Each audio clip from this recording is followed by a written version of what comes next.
skirts. A lot of stuff has happened. And two, I'm going to release those pods we recorded last week. But, they'll get out there. Anyways. Super Bowl week. It's Super Bowl. Call the hose. What is it? Yeah. What Quavo say? I don't know. Yeah, something the Super Bowl. Yeah. Call the hose. Call the hose, everybody. It's Super Bowl week. Anyways, breaking news. The latest news is multifaceted or two-layered, we could say. Number one, Lovie Smith was announced as the Texans' new head coach, promoted from the team's defensive coordinator to head coach. Do you want to comment on this now, or do you want me to give you the second layer of news that went with it? No, you can go ahead and give me the next one. It's fine. All right. According to CBS Sports or CBS NFL, Brian Flores lawyers say Texans only hired Lovie Smith over Brian Flores because of ex-Dolphins coach's lawsuit versus NFL. And there's a quote. Mr. Flores is happy to hear that Texans have hired a black coach, Lovie Smith, as Mr. Flores' goal in bringing his case is to provide real opportunities for black minority candidates to be considered for coaching and executive positions with the NFL. However, we would be remiss not to mention that Mr. Flores was one of 3 finalists for the Texans head coach position, and after a great interview and mutual interest, it is obvious that the only reason Mr. Flores was not selected was his decision to stand up against racial inequality across the NFL. I'm going to throw that dead fish on you, Titus. I mean, yes, but also I feel like we knew that was the game. Like, we know how the NFL goes. He wasn't, once that lawsuit was filed, he was not getting a head coaching job ever again in this league. That's done. He's so pretty much said as much in his interview. So you think that's a permanent thing? I think he kind of. I think it's for a while. I don't know if somebody might take a flyer on him, but it's going to be for a while. He's going to be pretty much out of a head coaching position for a good minute. Because the way those NFL owners are, like, they're spiteful people. So, like, they're not going to be eager to bring him in for a job. Most of them, you know what I'm saying? So it could be the case. So I feel like it's kind of the game. You aren't getting a job this cycle for sure. Definitely wasn't going to happen. Yeah. But yeah, I feel like the thing about giving opportunities to minority candidates, is this really an opportunity, or is this we suck? Let's just we suck. Let's just get another black guy in here and not hire Josh McCown. Let's let the black guy take this little fall real quick, and then we'll go on about our day. Maybe because that's the thing. But my Jones pointed out about the tanking thing with Stephen Ross and Brian Flores. Like, so if that's true, you hire the black guy, you want to pay the black guy to lose because you didn't plan on actually winning. Yeah. Like, you know what I'm saying? So, like, if they're actually plan on winning with Lovie Smith, because, like, are you gonna win? Yeah. Like, truthfully, Texans aren't going anywhere for the near future, right? Their future is very, like, 5 wins is probably the cap for them in the near future. Unless still pending drastically change. Yeah, something drastic changes, right? Like, their future is very middling. Yeah, especially with Watson and his availability and whether he's going to be with the team next year or not. Just to play Peter Popoff in the front office. In the front office. Yes. Just to play devil's advocate on that. I think you're probably right.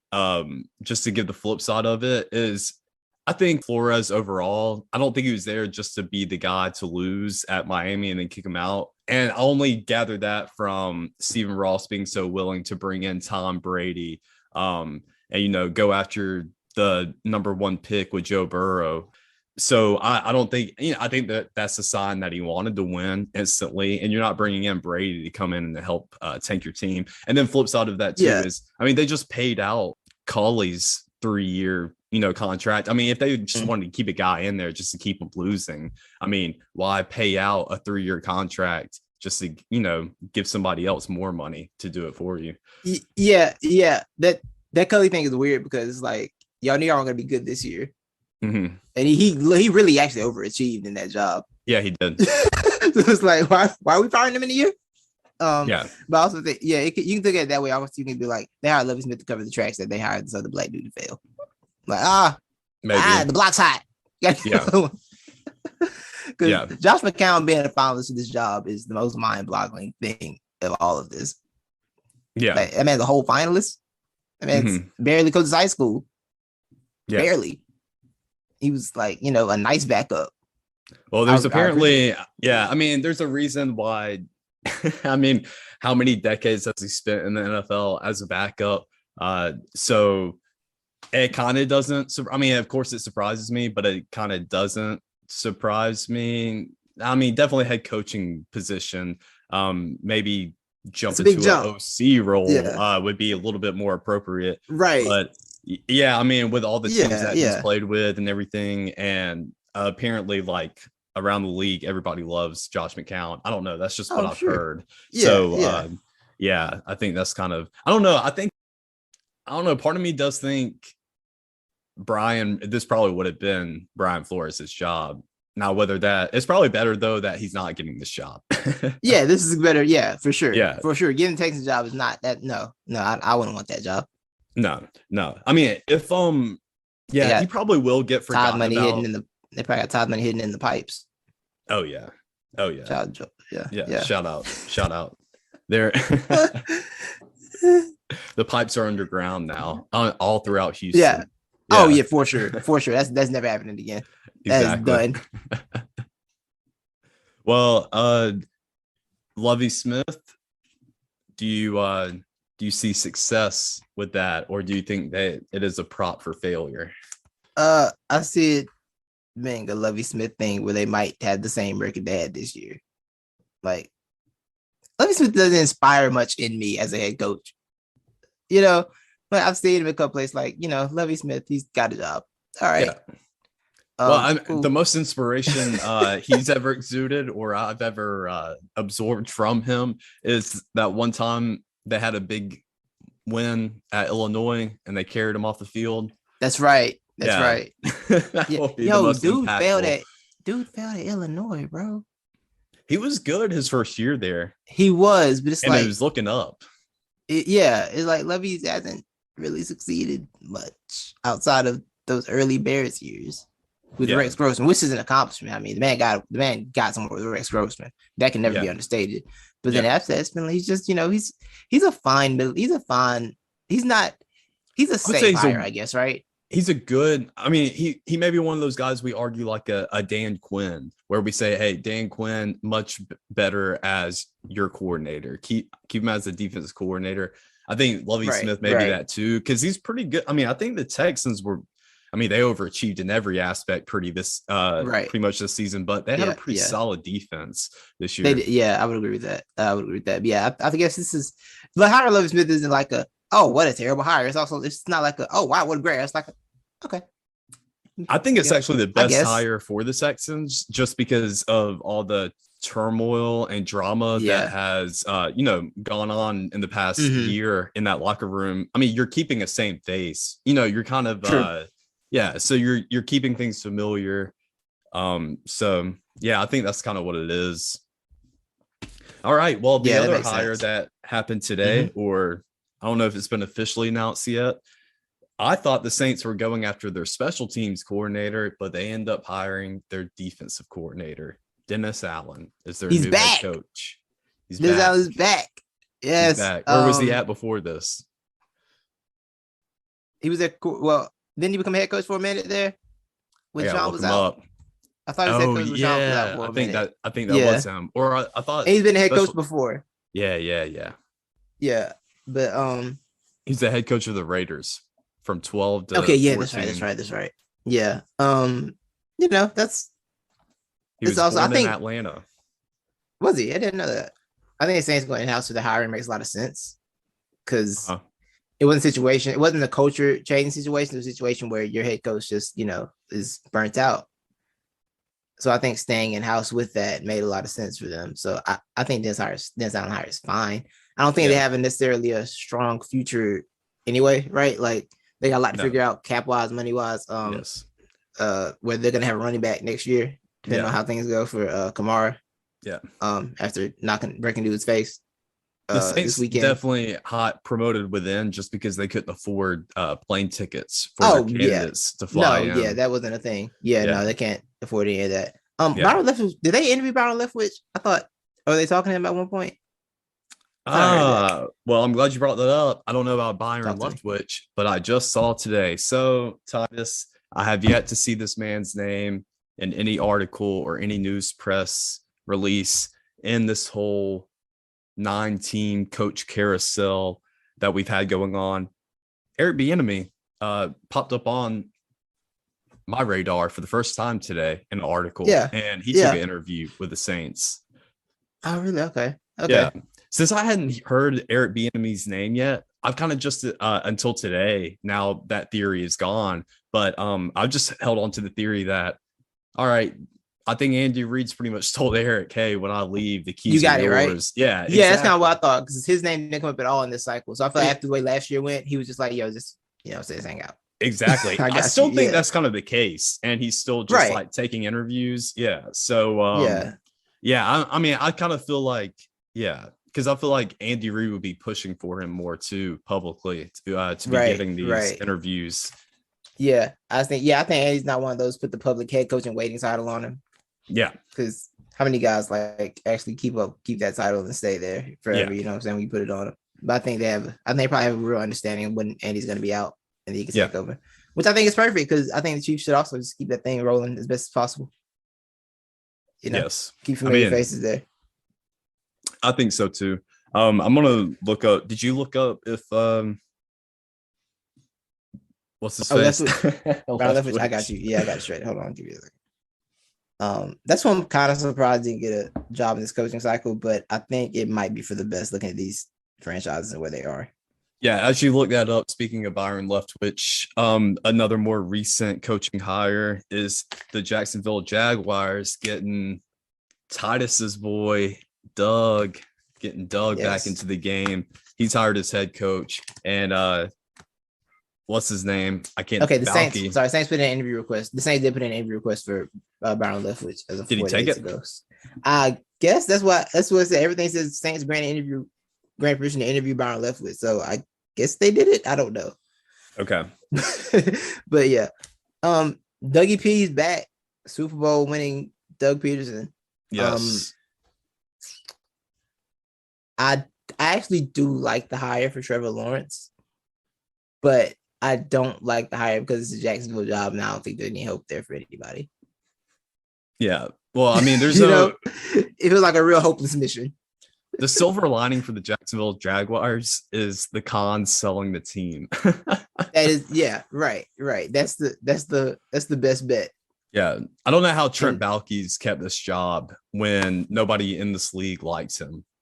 Bro, I was telling my dad that they had people don't want to take the job because it's Baalke. Like that's why Left was like, if he comes here, if I come here, you got to go. Mm-hmm. I'm not doing that. And he's not the only one who's expressed right. Yeah, he wasn't at all. Like a few percent, but Doug was just like, I mean, I'm good with that. Yeah, I mean, I think Doug's mindset is it can't be worse than my relationship with Howie Roseman, but Doug. Doug's probably bored in T-Town too, so right. Yeah. So I like this hire for Trevor Lawrence. I think he does some good things. Trevor Lawrence. I definitely think that he can. He's a stable man. Yeah.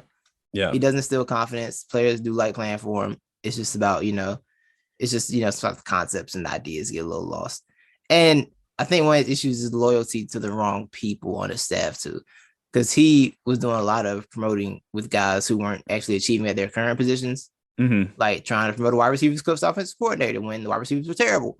So I think that's the main thing that did him in. That's one of the main things that did him in Philadelphia. So I don't know if that'd be the case in Jacksonville, but I don't hate this. I don't have anything negative to say about this hire. I really don't.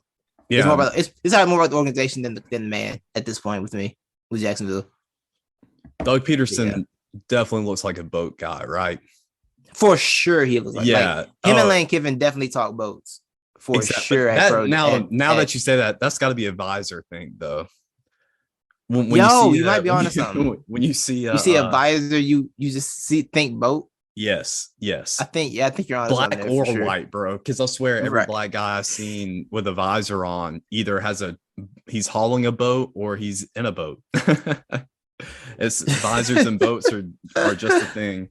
But yeah, Doug Peterson definitely looks like he'll be in his element in Jacksonville. So, hey, maybe the sun exposure will expose him to, I don't know, the secrets of winning. Other news, Mike McDaniel, our 38-year-old biracial angel, Mike McDaniel, is now, oh yeah, man, I meant to start out this podcast, Titus, scratch it. Titus.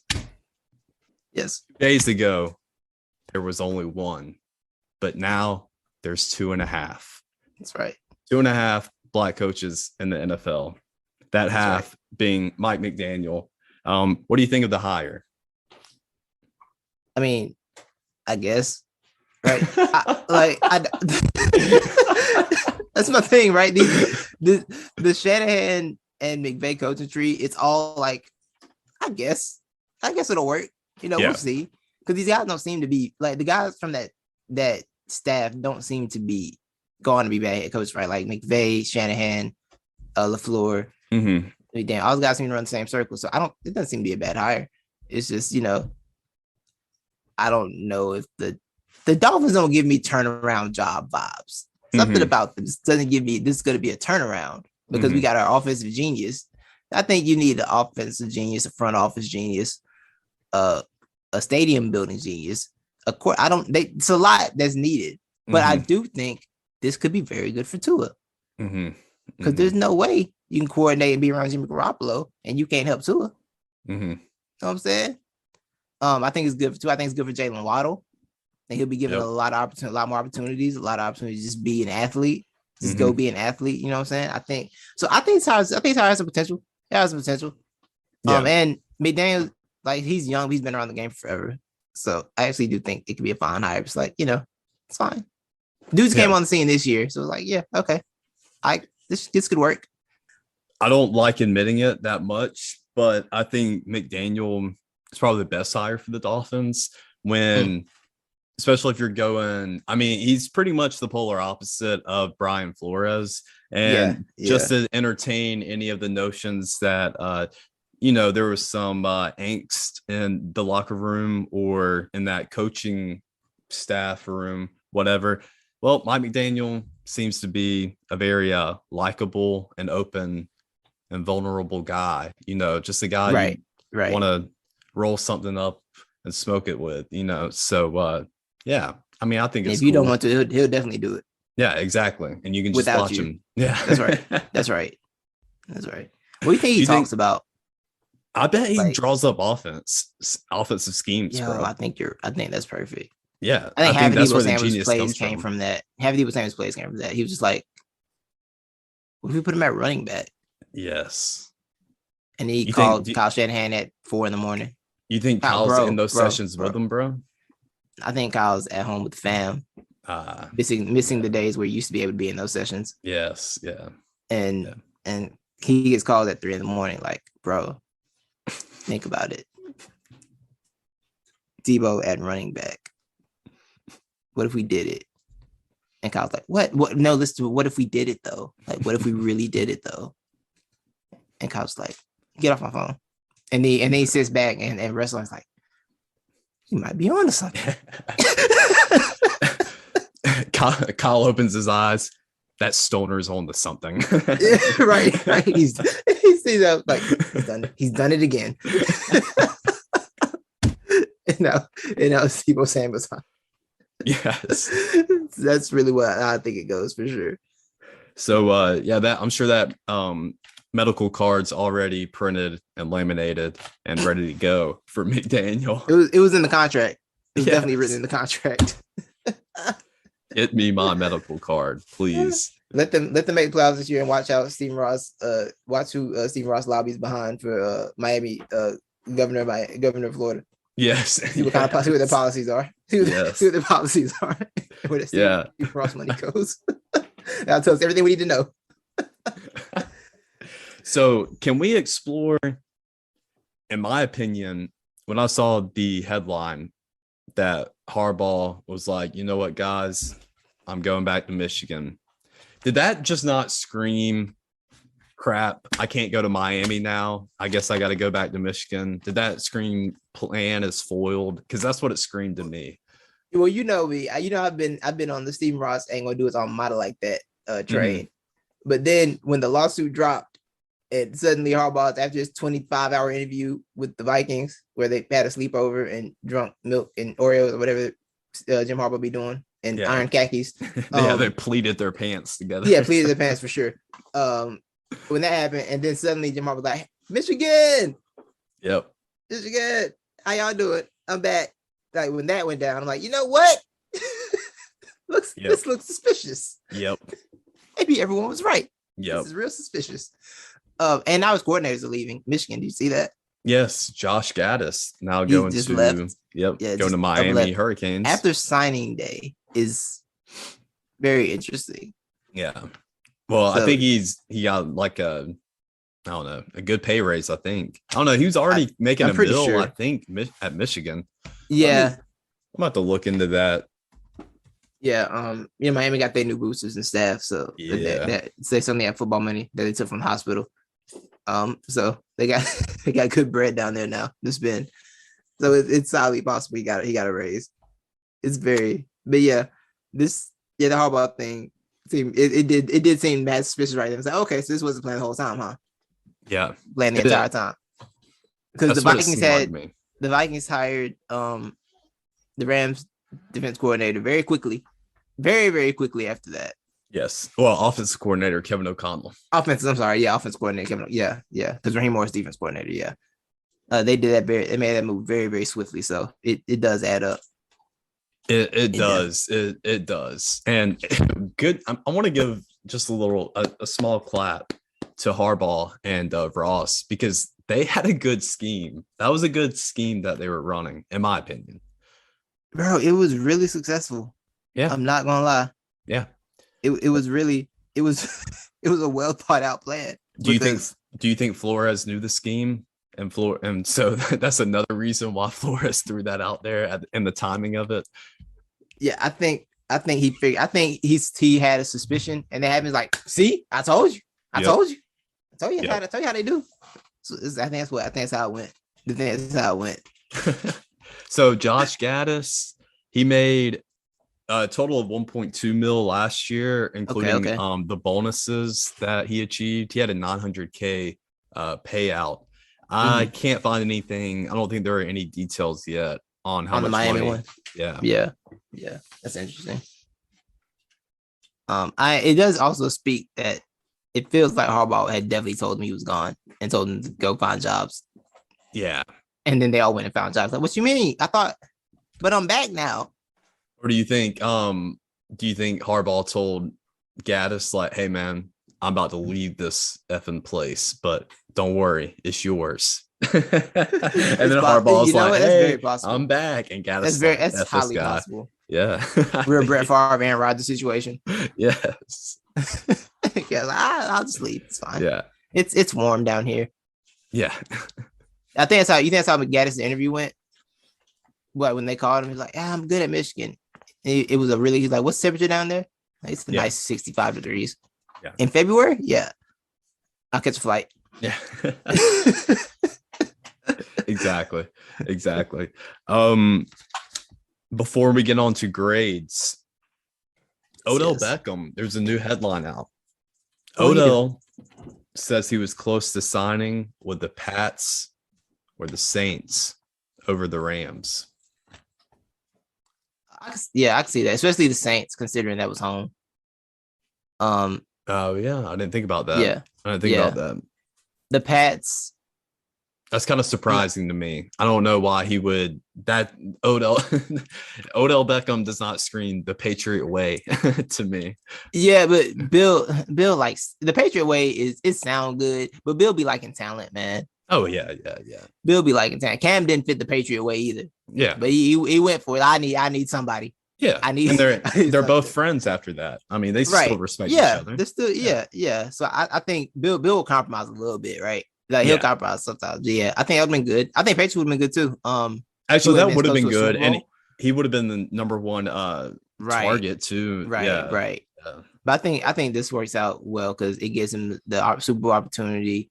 It's really not the pressure of a number one either, because I don't know if he needs that right now. I think he kind of needs to take a secondary role, which is weird to say because I don't feel like he's lost a step. It's just weird, right? Because the idea of Odell Beckham losing a step already is crazy to me. Yeah, what would make him lose a step? I mean, I would just think age. I guess he is older now. Yeah, I mean, to me, he kind of looks like he's just not as fast. But that's about it. I mean, he's got all the capabilities still, but he's not explosive. He's not as explosive as he was. He's 20. He's 29 now. Yeah, and it's like, 'cause I was trying to think, like, he didn't take any major injuries, so why would he? But I guess when you think about him and AB, right, like they were smaller, really crisp route runners, and they're both like AB's still really good, but he's definitely not who he was back then. So it does make a little more sense, yeah. Because I was really thinking about this today. I'm like, why does Odell Beckham seem to not have what's happened? But that does make a little more sense. Yeah, he just doesn't look like he's as quick, but that's about it. Right. Yeah, I think the only person who's got him with that is like Tyreek Hill. That's because he's made of other stuff. His speed is just like here. Tyreek Hill and Deshaun Jackson are still like so fast. Yeah, Deshaun being fast is insane to me. You rather Deshaun play with Donovan McNabb, right? Yes, I know. I'm like, yo, how is he still fast? Yeah, it's like every year Deshaun gets at least one of those touchdowns. Like, how? Yeah. How is he still doing this to y'all? It's crazy. So, yeah, it is, man. It is. That man really was a rookie with McNabb. I know, dude. That was back in was it Deuce Staley, the running back? Or no, Westbrook was running back still, I think. Yeah, Westbrook. That's what I'm thinking of. But Staley Kurt Warner was Arizona. Kurt Warner was Arizona Cardinals quarterback because they beat us in the NFC Championship that year. Yeah, that's crazy. They made Super Bowl. Right. Yeah. Insanity. Really insane. That's a throwback. He in the whole Hall of Fame now. Yeah. Yeah. Speaking of wide receivers, and well, I'm trying to figure out how to segue this something, but anyways, it works. Cooper Kupp. I mean, I just learned this fact earlier this week, so I wanted to bring it up to you. Do you know, before Cooper Kupp, do you know how many wide receivers had won the Triple Crown?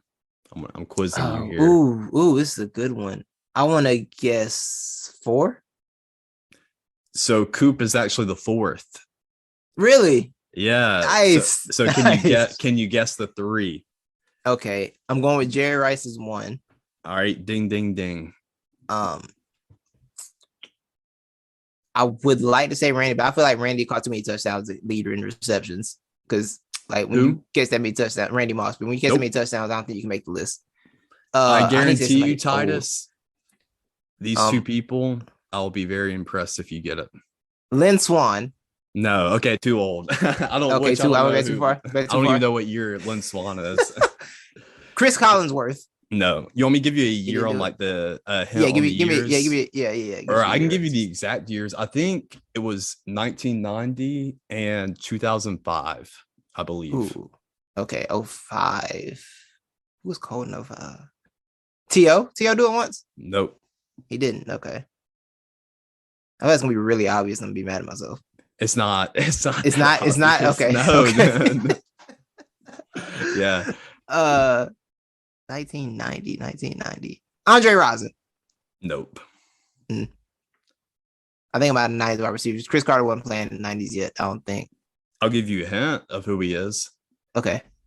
He's got a very famous brother who was also an NFL player, a Hall of Fame NFL player, and he has his own TV show now with Skip Bayless. Shannon?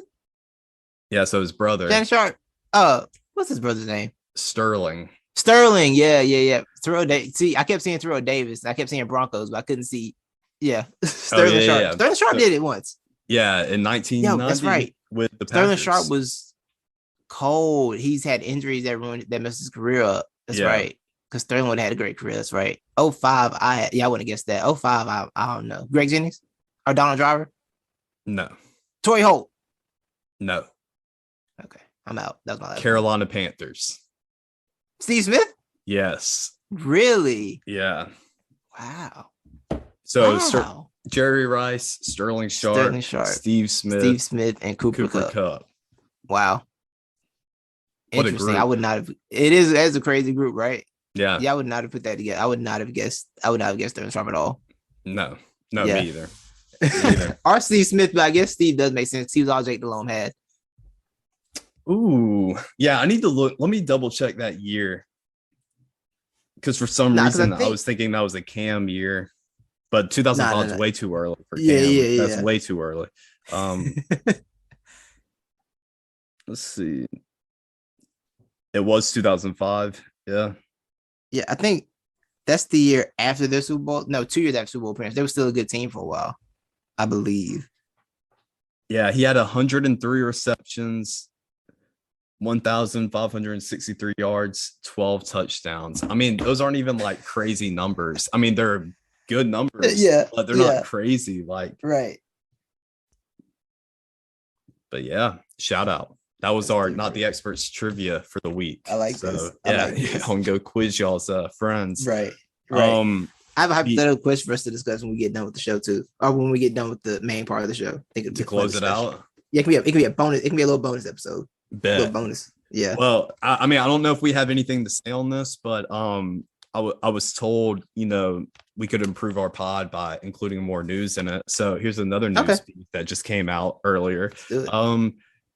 There is now video evidence. The police say that Alvin Kamara did what he is accused of. Any thoughts, Titus? Stay out the clubs, man. Bro. Why's that always got to be in the club, bro? Like you were in a Las Vegas club at like what 5:30 in the morning? Is that what it was? I don't even know the time. I think that's when the dude showed up. Or like when he called the cops or something. Nothing good is gonna happen to you in a club in Las Vegas. It's just not. It's time to go home, Alvin. I do want to know exactly how this interaction went. Like I would like to see the video because I know what the police report says, and they said the video backs it up. But I do want to see exactly how it went because he said he came up and tried to get in the elevator, and they pushed him out the elevator or something like that. I actually have no idea like what went on. I've barely read any. I think let me pull that police report because I saw it on our NFL earlier. Let me pull it up real quick. Give me a second because I was like, "Ooh, this doesn't look good," but. The fact is, Alvin, as much as I am, I'm pro fans getting punched in the face, Levi. What I'm not pro is breaking of orbital bones. Yes. As an MMA fan, I've seen broken orbital bones. They look really awful. It seems to be terrible. I don't wish that upon anyone. So here we go. All right, here's the police report. I'll skip the first sentence. February 5th at 750 hours. This is at 6:30. Okay, thank you. A call for service was generated at Sunrise Hospital. Darnell Green was the victim in the event. Oh, we got a Darnell in this situation. Was the victim in the event and was receiving medical attention for his injuries. This incident occurred at Cromwell Casino at Dre. Is it Dre or Draz? Dre, right? Club Dre.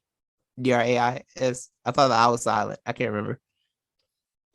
The Dry After Dark Club was located at that doesn't matter. It happened at 6:30 hours. So yeah. Detective Bone responded to that's a good detective name. Yeah. By the way. It is. Like, if I see you on First 48, I'm like, he about to solve this case. Yeah. If I'm going through don't get to the bottom of it. If I'm going through a phone book for detectives, I'm calling Detective Bone. For sure. Yeah. He responded and spoke with Green in a recorded interview while he was in the hospital. In Green's interview, he was still shaking and in pain. He was able to recollect the fight and describe one male, but he said it all happened so fast he couldn't give much more than that. Green says he was leaving the club for the night and made his way to the elevators. There was a group of people waiting as he started a conversation with one of them. As soon as the elevator opened, Green and the large party he was speaking with began walking towards the open elevator doors. One male, who would later be identified as Alvin Kamara, put his hand on Green's chest, stopping him from walking into the elevator. Green pushed Kamara's hand off his chest. Green stated he was pushed hard, causing himself to stumble. He was pushed hard, causing himself to stumble back. After Green was pushed, he states he was being hit and kicked by multiple people and lost consciousness. The only one Green can remember is described as a black male in his 20s. He was approximately 5'10", muscular, and had either dreadlocks or braided hair. The suspect was either wearing a gray shirt or gray sweater. Green sustained an orbital fracture on his right eye and was told there's a chance he may need surgery. His eye was swollen so much that he can't open his right eye. The lower orbital bone is what helps support the eye stay in place. And with a fracture of the sort, it can limit movement of the eye and cause double vision and other possible vision or balance. So yeah.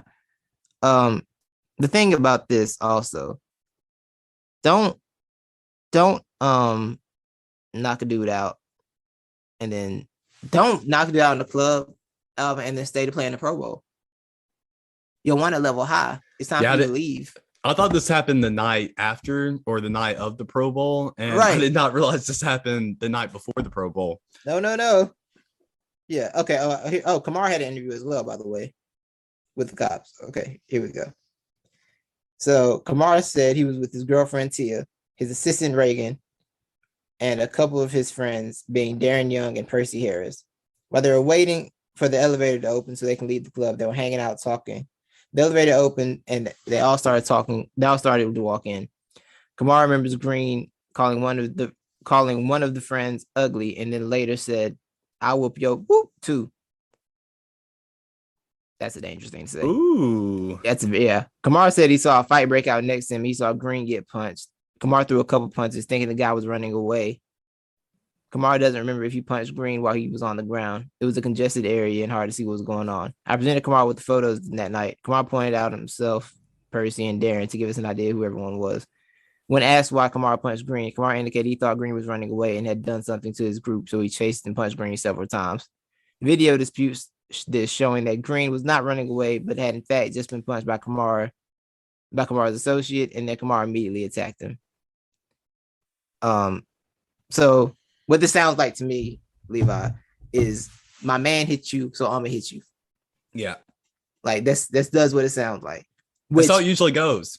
It is how it usually goes. Yeah, it just can't. This can't go like that if you're the athlete, right? You don't want money because if the dude hit him first, which it did that Reading did say the other guy hit him first, you know he's gonna remember the dude with the money. I remember you. I'm definitely gonna remember you. You are the one I will remember because I'm coming. Telling people you got beat up by an NFL superstar is way better than good, right? You just got beat up by some random dude. Do you remember that thing earlier this year where Aaron Donald got some dude try to get Aaron Donald, saying Aaron Donald had beat him up, but Aaron Donald actually saved him? I hadn't seen that. Yeah, he was trying to Aaron Donald beat him up. Aaron Donald actually, I think, kind of helped him get out of the situation. He was getting jumped. But he saw a big dude over him. Yeah. A real big dude. He's like, him. It was him. Yeah. I can hit so hard. It had to be him. So, yeah. I mean, I'm doing that too. I'm just trying to get some money too in that case. Right. So, he's got a lot of money. I think he ended up dropping and apologizing because he realized he was wrong. Dude ended up giving a whole apology. He was like, I'm so sorry about that. And I respected that for sure. Dang. People were coming at Aaron about that. He was like, I respect he apologized. But Kamara, man, this is why you don't be in those situations, man. You don't need to be in a situation, and you need to check your friends putting you in that situation. Yep. Because that mentality is real. My friend swing, you obviously naturally gonna swing. It's just the consequences are much more dire for you in those situations, man. So NFL's probably gonna sit him down for a few weeks. I don't know how stiff the penalties are in Vegas because I know they like to not play games with these athletes out there. Mm-hmm. Especially with the new football team. I think they're getting real sick of it. They're trying to send some messages. So hopefully everything works out. I hope Darnell is okay for real because the orbital fracture is not a game. And I really hope he's all right long term. So hope everybody can turn out okay with that and hope lessons were learned on all sides. Yeah. Be careful who your friends are. That's right. Or don't associate yourself with someone who's very quick to swing. This is a lesson that I learned as a battle rap fan, right? Battle rappers say it all the time. Like battle raps come from very real places, a lot of them, right? Mm-hmm. And they always say there are certain friends I can't bring to battle rap events because they don't understand this is all like their words are going to be said. I can't bring y'all. I can't bring them everywhere. You got to know which friend. They be like, I can't bring all my homies out because a lot of them don't understand what's going to go down. It'll go left. So we just can't. They can't come. This applies to the friends you go to the club with at 5:30 in the morning.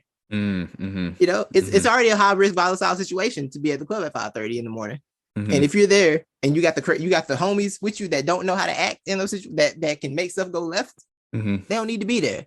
Yeah, there's not ones you take me because I'm at 5:30. My social battery is dead. I'm ready to go home. Like, hey, yeah, bro, can you please just not just not say anything.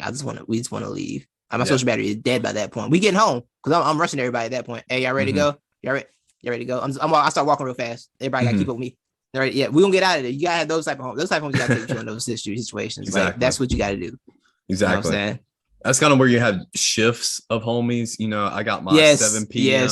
to midnight homies, and then I got my 12 to 3 homies. You got to know which homies you need for which situation. Yeah, bro. And you need your most really responsible ones for the 3 a.m. to 7 a.m.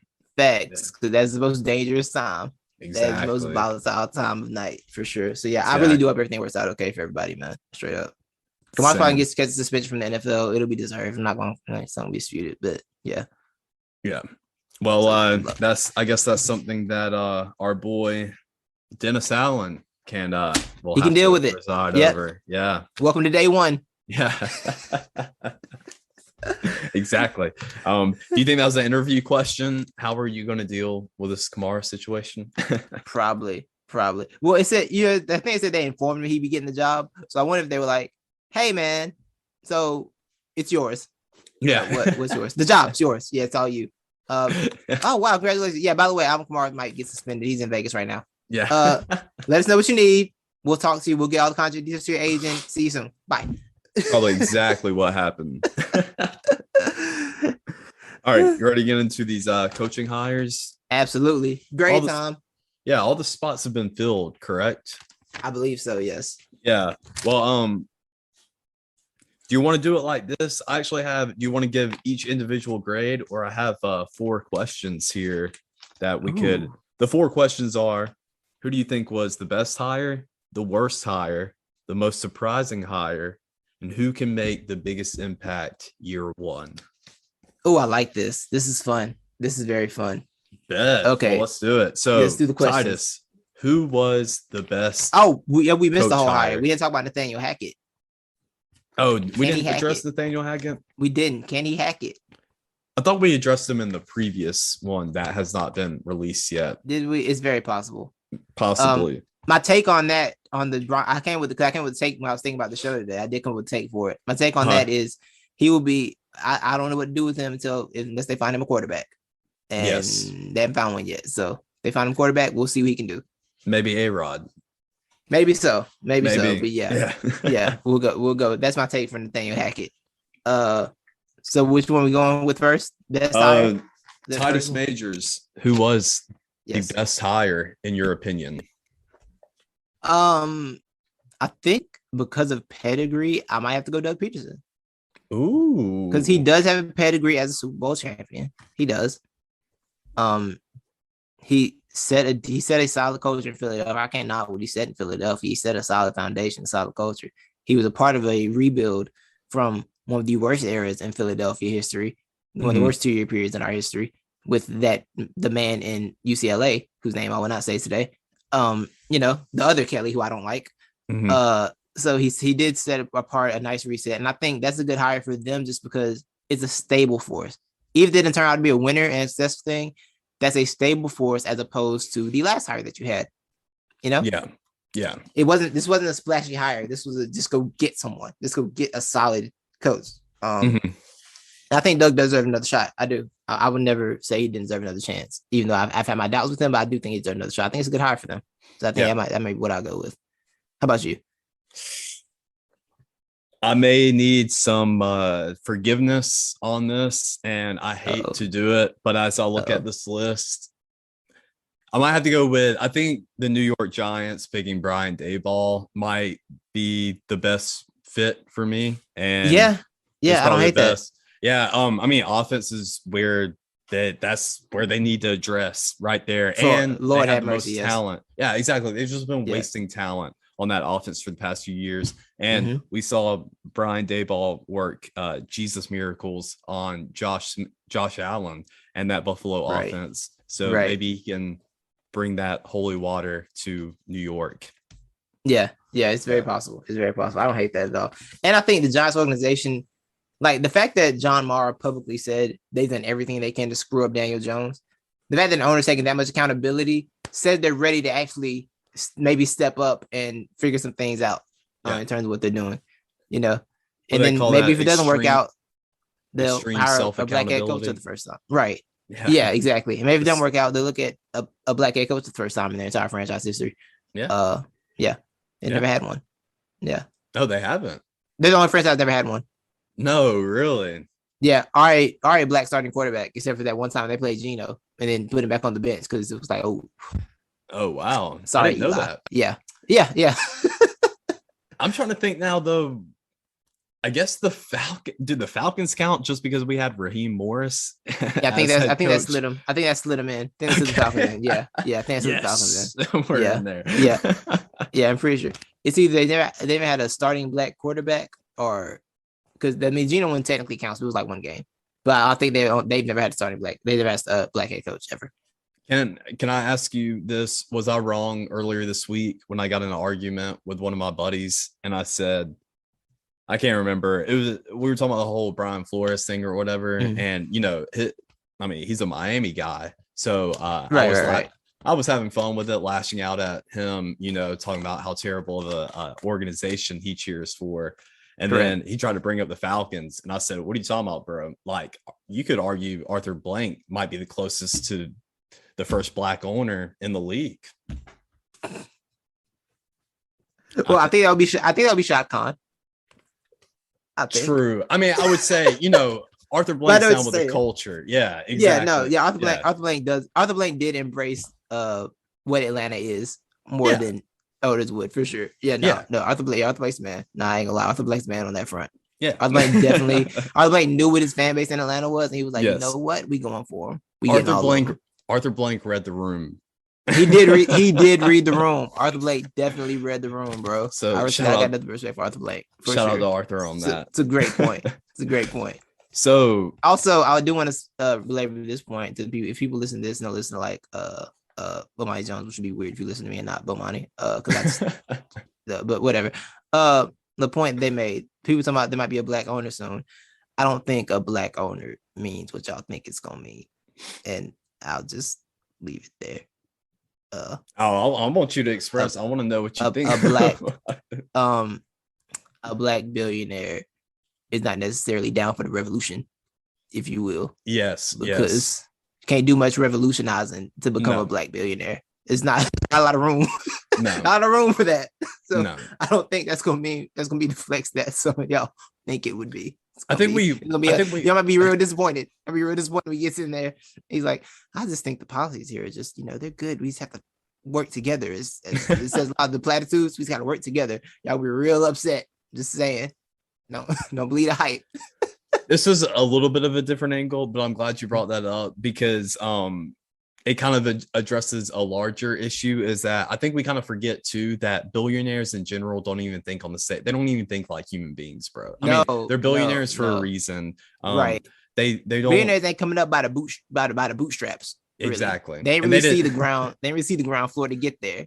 They didn't do it through being empathetic or a good person. No, God, no. You can't get a billion you can't be a billion by being a decent person. It's not. It's just not possible. No. And my theory. At some point, that money just rots your brain, which is why Jeff Bezos be doing crazy stuff. It just eats your brain away. That's why I don't know what to do with all this money. Exactly, bro. Like that's why I can't even get that mad though, or even judge these billionaires, because I'm like, what would I be doing though if I had $1 billion? Yeah, I'd probably definitely let it go to my head. For sure.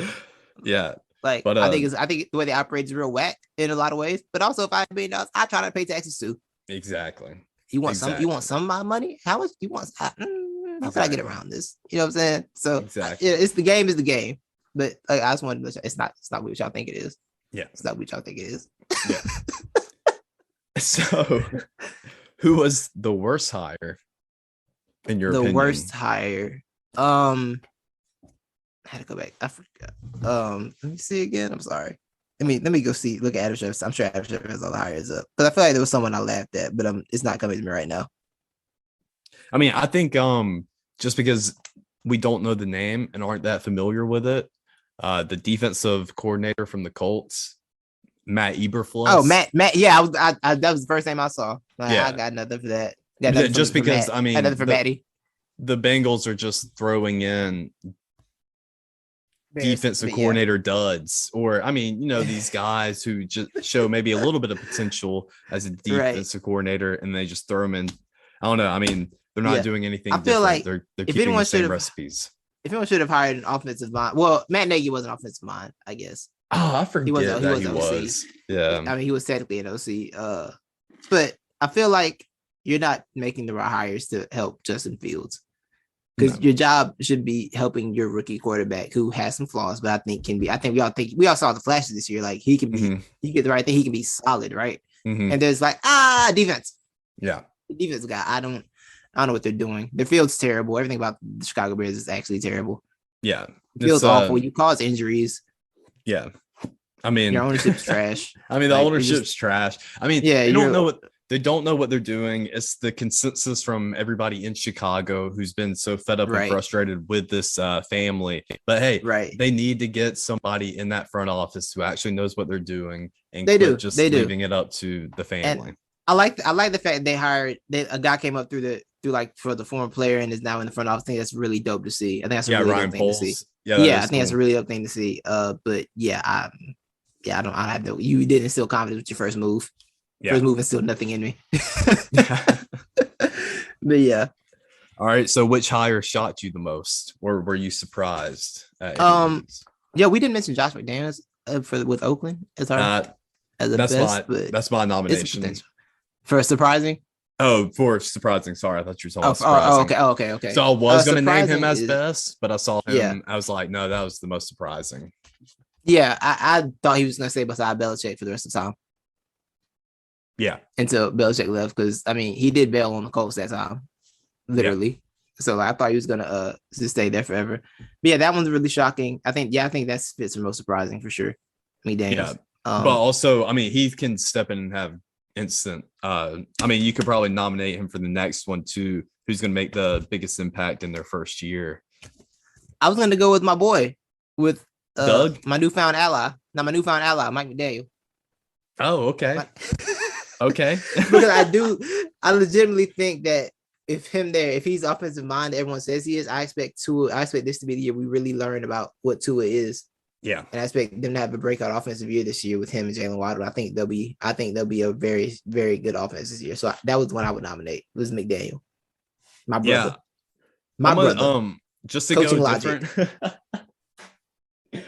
Just go different from you, because I actually agree with you. That's 1A. I think Mike McDaniel will be. And then I'll throw in Josh McDaniels has 1C. I'm going to put 1B.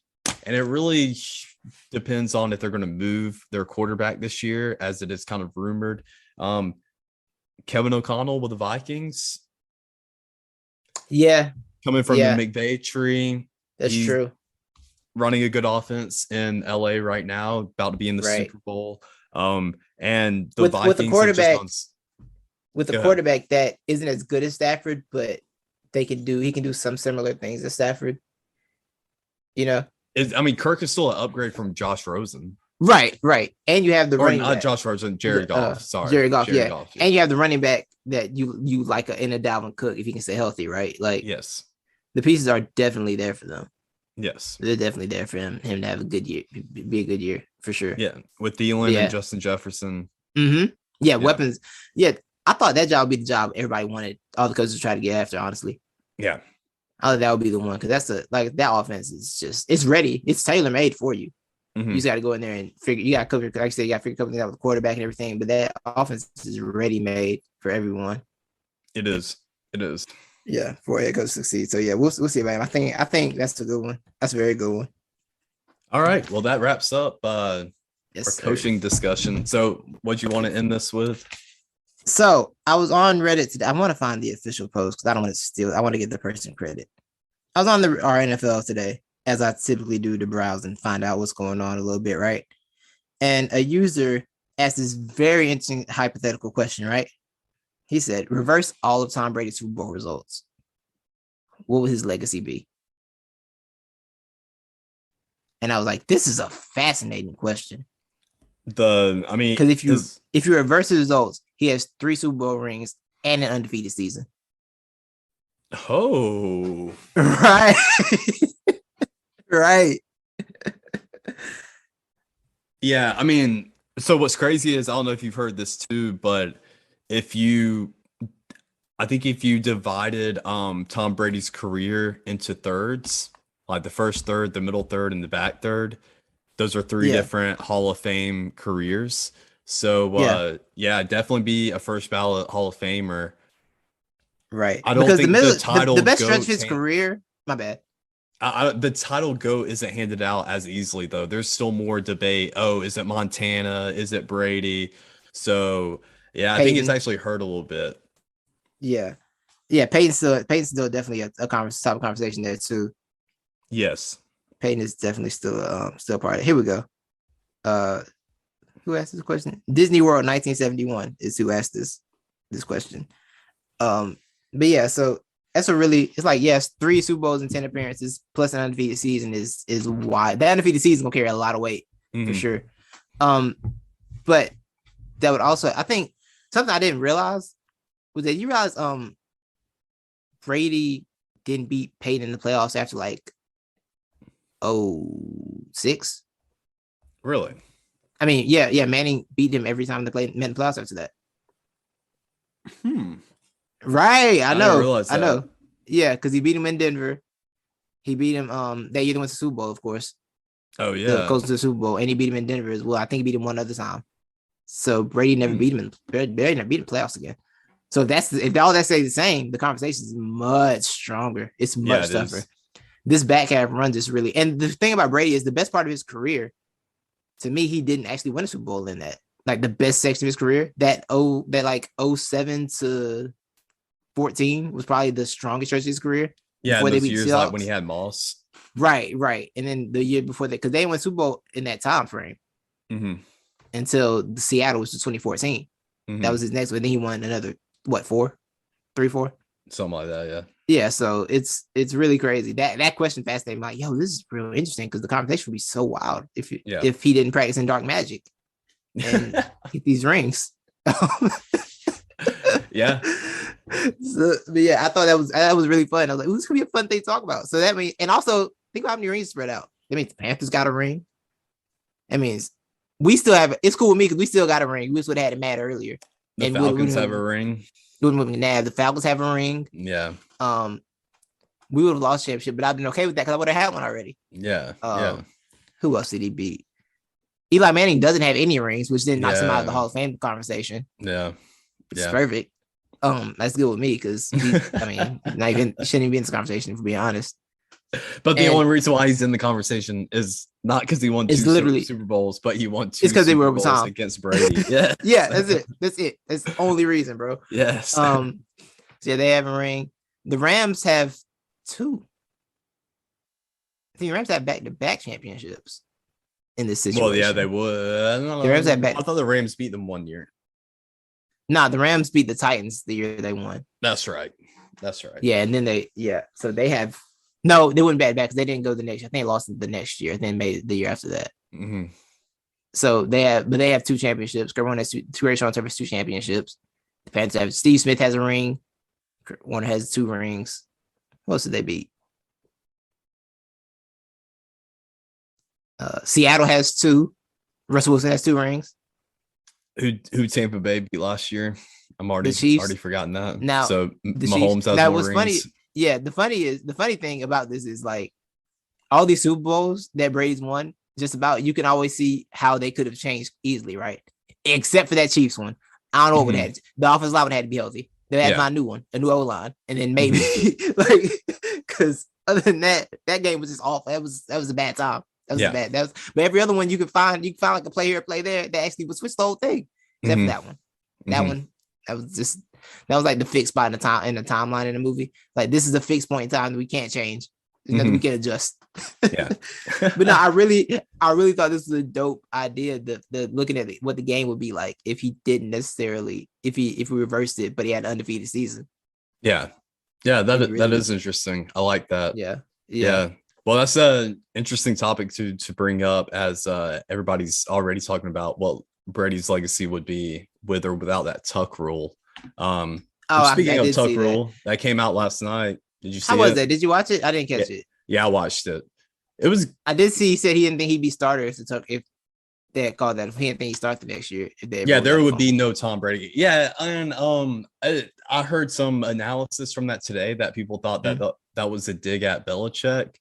I don't know why every time Brady says something that's not, praiseworthy, everybody takes that as a shot at Belichick. I did not interpret that at all. That was just, hey, everybody thought, Drew was the guy, and good quarterback. I mean, he didn't really deserve to lose that spot. It was just the injury that took him out. He didn't. So exactly. I'm going back with my veteran best QB. I mean, it just makes the most logical sense. Right. And like the fact is Brady was having a magic playoff run, threw one touchdown the whole playoff run. Yeah. It seemed real replaceable. It seemed real replaceable. So yeah, I do think that's interesting. They had Charles Woodson up there too, right? Yeah. Yeah. So Brady, he could make a good lawyer if he wanted to, because look, it's so obvious it was a fumble. Brady still had pretty good comebacks to make arguments that it wasn't a fumble. So the guy was working with nothing and he was turning it into a little bit of something. But I think it made just Charles Woodson more salty, honestly. It honestly was a little bit uncomfortable. I felt bad for Brady because Brady's having to sit there and answer for something that really wasn't in his control. I mean, he can't control that the call. That's the refs. He didn't know what dark magic would do for him. Yeah, exactly. He didn't know the powers of dark magic. Yeah. But during that whole interview, I don't know if it was required or not, but Brady decided to wear that Super Bowl ring from that year. So no, they definitely made him do that. They made him do that, and they didn't tell Charles about it. Oh yeah, that's for sure what they did. Yeah, for sure what they did. Charles is convinced, even though we keep forgetting where it's lost, that was the freaking wild card game, and they still had 3 or 4 more games to get through. Charles Woodson is dead set on if they beat Brady that year, they would have won the Super Bowl. Yeah, that's my favorite thing when people lose. Like when you're like, they robbed the Super Bowl. Who said you was gonna win it? Yeah, who told you was gonna win it? If you didn't get robbed directly in the Super Bowl, you can't just play in the Super Bowl, bro. And the Raiders, they're in the wild card round and didn't even have home field advantage. I mean, they were playing up in New England, yeah, in the snow. Now that call was terrible. Yeah, that call was awful because Lord knows I don't know. That's what a ridiculous rule. Oh well, if you pump fake and then pull the ball back in, it's not a fumble, huh? Yeah. How you get fumble immunity because you decide not to throw the football? Well, actually, so what they're saying is that was a fumble, or that would have been a fumble if he tucked it, but they're saying he never tucked it. Mm-hmm. But it looks like he pretty much did pump fake and tuck. Yeah. But they're saying, he never tucked. They're saying his arm going down like it looked like it was tucked is because it was hit by Woodson. But I don't think Woodson wasn't quite there yet. He hadn't touched Brady yet by the time he pulled it in. But yeah, so I mean, definitely it was definitely a fumble. I feel bad for Charles Woodson. 100%. But 100%. Also, I mean, I guess you're going to do that. You're going to sit it and sulk on that for years and build it up as in, that was the Super Bowl winning play right there. Yeah, exactly. We would have won everything. Everything after that would have been ours. Yeah, you can go from wild card and beating the Rams. Yeah, right. Which Brady's best case is he was like, where do you even talk? Well, I don't know why you're even mad at me. He was like, there clearly should have been a flag anyways, because when Woodson comes in, he does smack Brady right in the face. And so it should have been, technically by the rule book, that should have been called. Did they call that back then? I think Brady was making it sound like that was a rule back then. So it's possible. It's very possible. Yeah. It's very possible. Because I remember I was remember when the head touching became a rule of the quarterback. But I guess that's close to a face mask. So yeah. But yeah, I gotta watch that. I didn't realize be them talking to each other. I thought they just had both of them doing interviews, but that makes sense. That'd be fun. No, it was both of them in at Tom Brady's Tampa Bay mansion chilling. Did Brady produce this? Yeah, he actually did. Yeah. And so at the end of it, it's kind of not really a spoiler, but Brady asked his crew, at the end, he was like, all right. He's like, I just want to hear from the people in the room right now. He was like, who thinks that was that wasn't a fumble or whatever? And only one guy in his crew raised his hand. He said, all right, you're getting a raise. Yo, so Brady, I inviting people about his controversial Super Bowl, his controversial playoff wins. I invite him to the house to make. Is he gonna invite Pete Carroll to his house? Talk about why he didn't run the ball. Yeah, next he should. And then had Marshawn Lynch on one end of the couch, Pete on the other, and Brady right in the middle of it. I wanted to be like the Steve Wilkos show.